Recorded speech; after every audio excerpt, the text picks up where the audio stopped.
Picture this for a moment. It's 1962. The world is 13 days away from nuclear war. The Soviet Union has placed missiles in Cuba, 90 miles from American soil.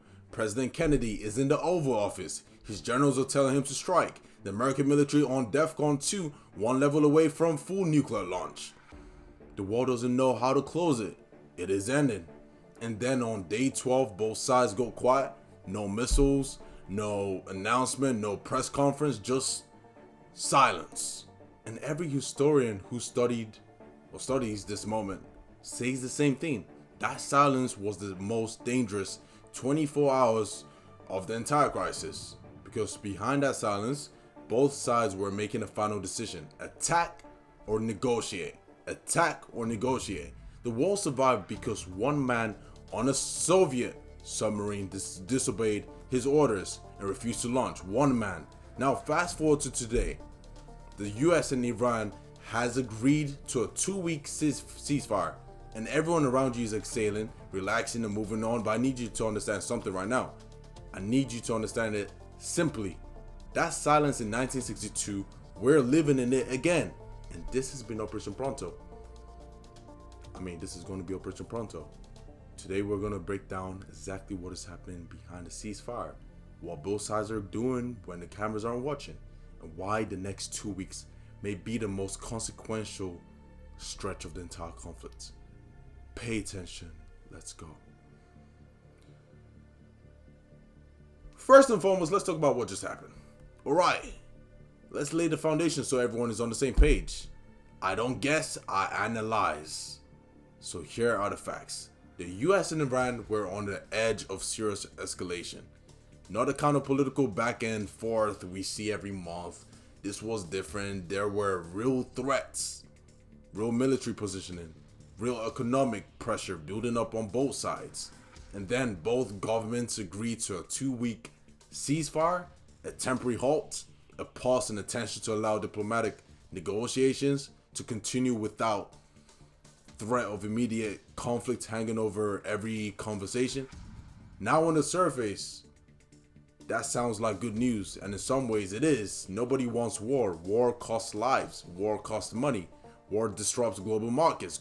It affects regular people who have nothing to do with any of this. Nobody wants war. But here's the reality.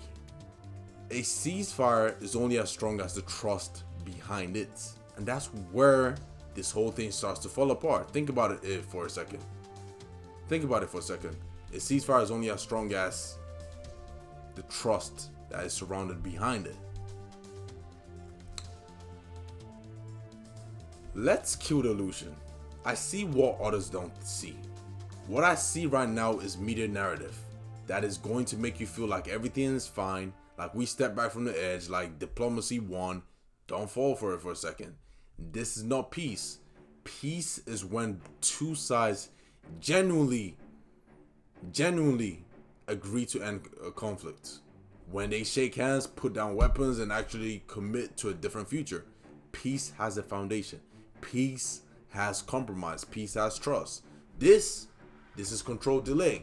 Here's the reality of what actually happening on the ground right now. There's zero trust between two governments. Zero. Years of sanctions, proxy conflicts, broken agreements, and political hostility don't disappear because someone signs a 2-week pause.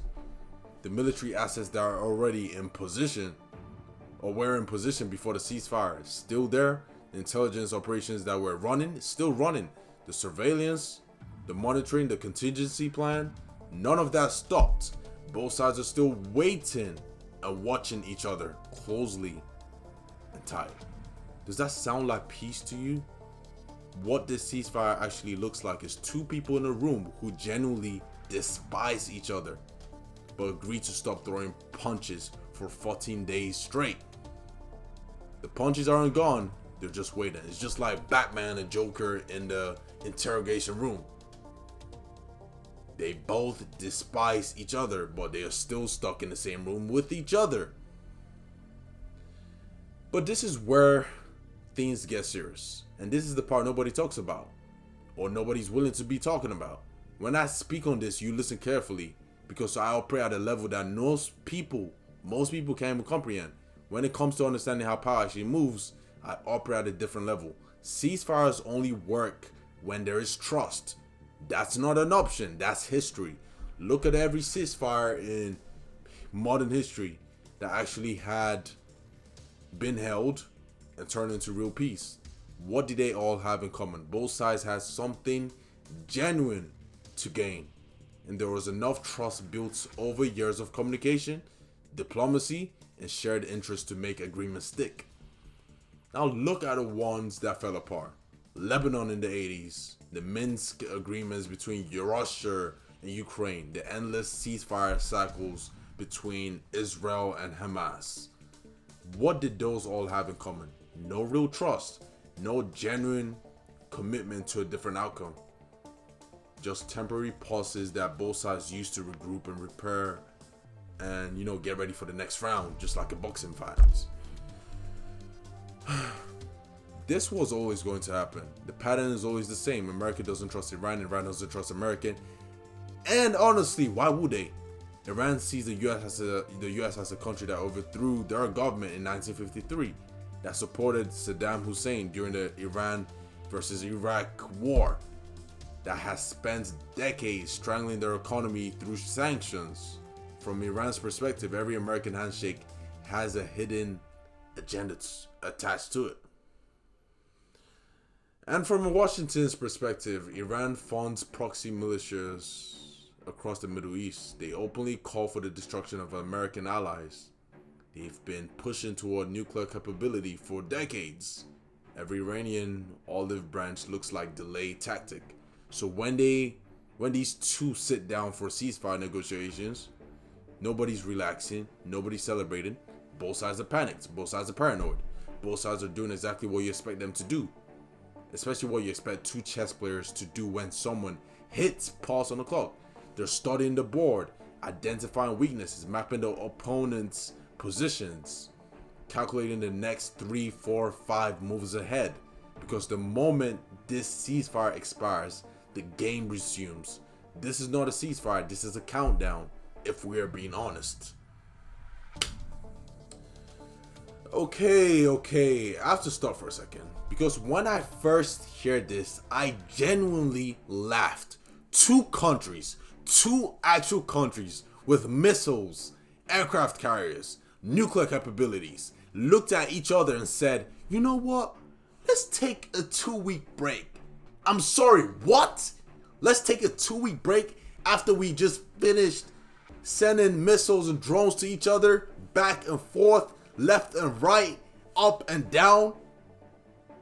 Let's think of this through a boxing perspective. Everyone who knows me knows I'm a boxing fan, really. I like boxing. I do some boxing.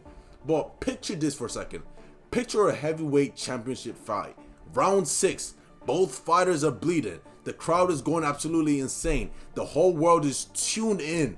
And right in the middle of the round, nobody got knocked down. No foul. No ref stoppage. Both fighters look at each other dead in the face and go, yo, let's get a 2-week timeout.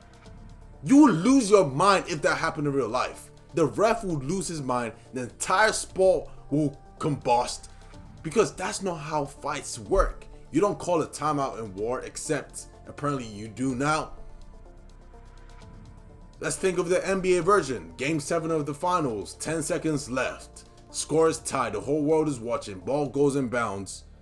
Clock starts. Coach calls timeouts. Fine, that's basketball, but what if that timeout lasted for 2 weeks? What if both teams went home, slept in their own beds, flew back to cities, watched film on each other, called families, worked on their free throws, and then came back to finish the last 10 seconds? That's the ceasefire. On paper, the game is paused, but in reality, both teams are preparing like the championship run depends on every single day of it. Let's think of the Netflix version. You know when you're watching a really intense series and it ends on a cliffhanger and you just sit there like, I need the next episode right now. That's us right now. Will the US and Iran go to war? Find out in 2 weeks. New episode drops April 24th. We're literally watching geopolitics get paused like it's a streaming show. It's a little bit funny until you realize what's happening during those 2 weeks. And then it isn't funny anymore. But what's happening right now? That's what we want to know. Now watch this for a second, because this is the part separates the whys from everyone else. Let me be clear about what both sides are actually doing right now during the ceasefire. And none of it involves resting. On the military side, both US and Iran are reassessing their strategic positions. What worked, what didn't, where are the vulnerabilities. Intelligence agencies are running overtime, trying to figure out exactly where these other sides stands, what their red lines are, how far they're willing to go, what their leadership are like, or what their leadership is actually thinking in private.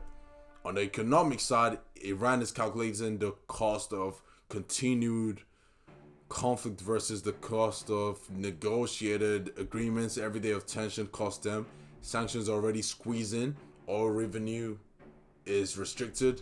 The Iranian economy has been under enormous pressure, and the population feels like it's very last day.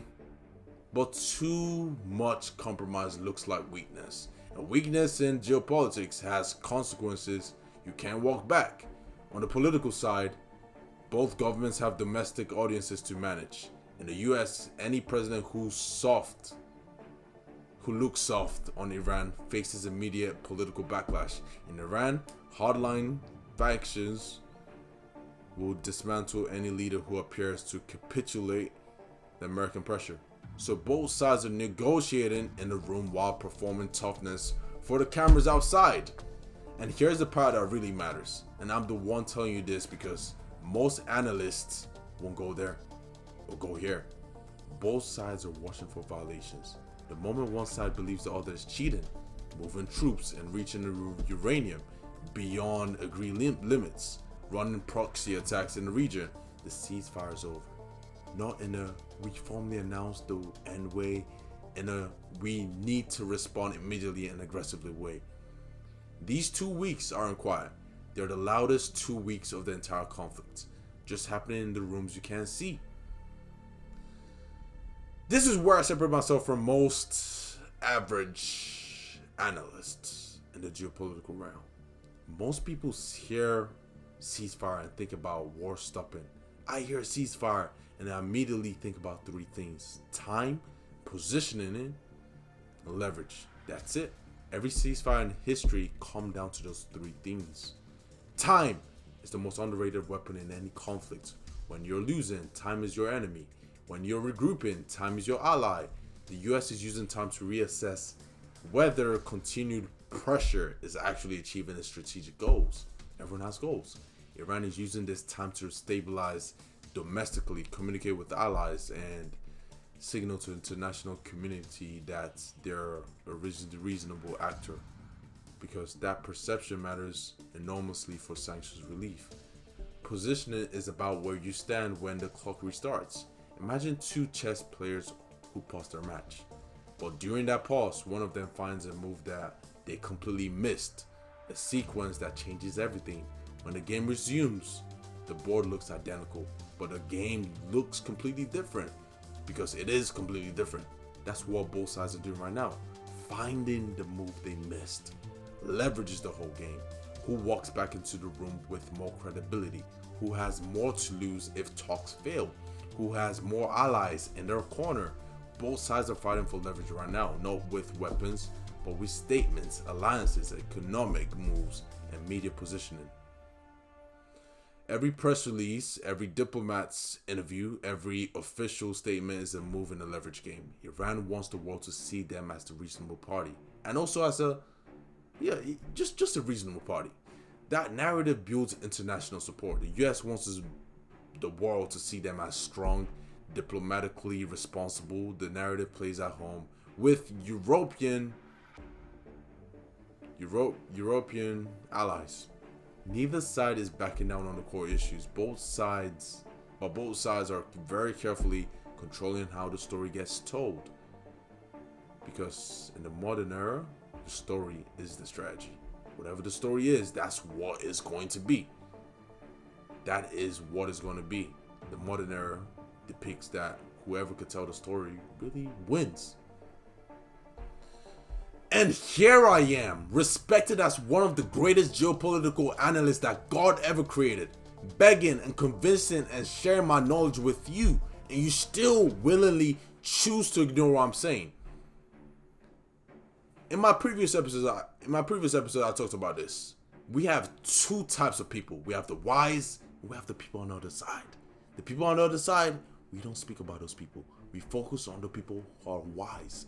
The ones who understand that what happens between the next 2 weeks between US and Iran will affect oil prices, global alliances, and the security of the entire Middle East for years to come. And if you're still here, you're one of the wise. Stay with me. But real quick, if you're getting value from this level of analysis, this is exactly what I need you to do. I don't just read headlines. I break down the actual power dynamics behind global events, financial moves, business strategy, because understanding how the world actually works, not how the media tells you how it works. That's the edge that changes everything. I've given you the blueprint. The question is whether you act on it. Click the link in the description and go to Big Nathan Consultations or Big Nathan AI Solutions for what you need. Now back to it. Let me leave you with something I want you to think about long after this episode ends. Time is not neutral. Most people move through days and days, thinking time is just passing, days going by, the clock is ticking in neutral, equal for everyone. It's not. At the highest level, in business, in politics, war, time is a weapon. And the people who understand that time is a weapon are the ones who control outcomes. Every moment you're not moving forward, someone else is. Every moment a country isn't advancing its position, the other side is. Every second of this ceasefire is being used by someone or something strategically. The US generals are not watching football right now. Iranian leadership are not on vacation right now. Intelligence and analysts on both sides have not gone home to take a break for this 2-week ceasefire. Diplomats are on the phone at 3 in the morning. Advisors are running scenarios. Strategists are building contingency plans for every possible outcome. Because we all know everything that goes on right now is a whole big game of probability. So when people say relax, there's a ceasefire, I don't get frustrated anymore. I just simply understand they don't see what I see. Because here's the truth I've come to understand at the deepest level. The most dangerous moment in any conflict isn't when things get loud. It's not when missiles are flying, headlines are screaming, and markets are crashing. The most dangerous moments, the one that changes everything, is when everything goes quiet. Just like it goes quiet before a storm. Because quiet means someone is thinking. And thinking means someone is about to move. Remember that submarine in 1962? One man, one decision? The whole world hung on it. Right now somewhere in Washington, in Tehran, someone is making a decision that the rest of the world won't find out about for years to come. And I'm sitting here breaking this down at the highest possible level for you. I've given you the analysis, I've given you the framework, I've shown you exactly what to watch. And at this point, if you still choose to ignore this, that's on you.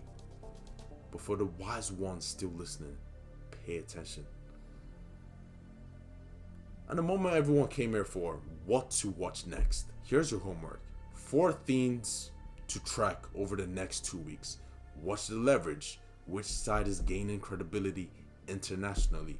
Who is building alliances with Europe, China, and Russia?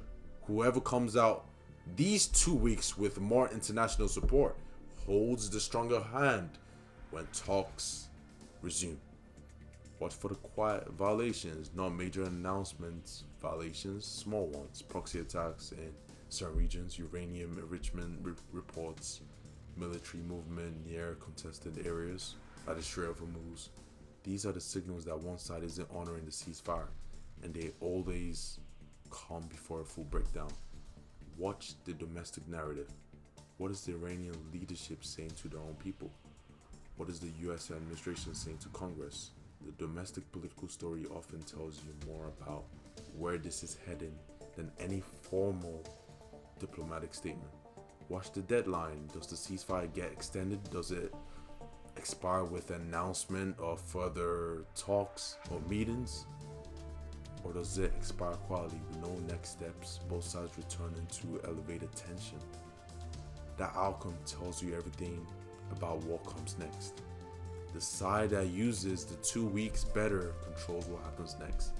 When what happens next has consequences that reach far beyond the landscape of things of Iran and the US, oil markets, global alliances, nuclear agreements, regional stability across the entire Middle East. This matters more than most people realize. And I'll say it one more time so it lands. In 1962, the world is silent, and one decision changes everything. And that's where we are at right now. This ceasefire is not peace, it's preparation time for wearing a ceasefire's clothes. Peace requires trust, and trust requires years of evidence, not 14 days on a calendar. Nobody understands this more than me. Trust me, believe nobody does. So don't relax, stay informed, keep your eyes open, and make sure the people around you understand what's actually happening, because most people don't. Now, I'll leave you with this. I like to end most of my videos with Bible scripture. This one is from 2 Timothy chapter 1 verse 7. For God has not given us a spirit of fear, but of power and of love and of a sound mind. Stay sharp, stay wise, stay ready. This is Operation Pronto. This is not a test. This is not a drill. Big Nathan reporting for duty. Stay tuned on the next episode.